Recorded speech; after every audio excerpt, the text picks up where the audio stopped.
Real estate commandment number 2.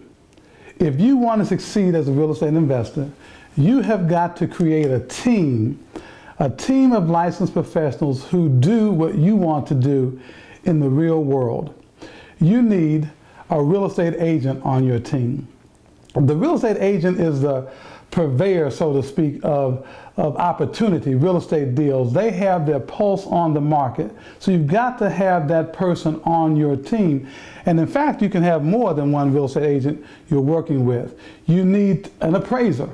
You need a private money lender because your credit might be bad or you may not have sufficient capital.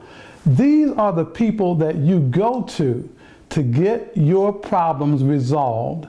You will not have all the resources. You won't have the experience if you're just getting started. But your seasoned and licensed professional will. In fact, I challenge you at this moment to think about doing a real estate deal without actually using a real estate professional. You can't do it. It's impossible. The fact of the matter is, real estate requires teamwork, just like a basketball team or a football team. You are the quarterback, but you have your supporting players. Think about it. Would Donald Trump actually try to buy a property if he didn't have his team to support him? No. He may have the ideas, he may even have located the property, but he's got to be able to do the analysis on it. He's got to be able to know what the market is doing. Will this property resell?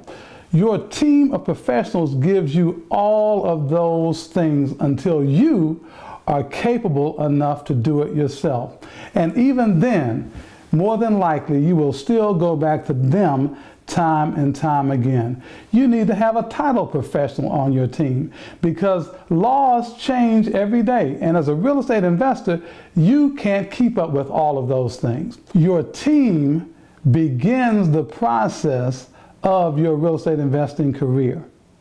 You've got to have that team in place or know how to put it in place to succeed in this business.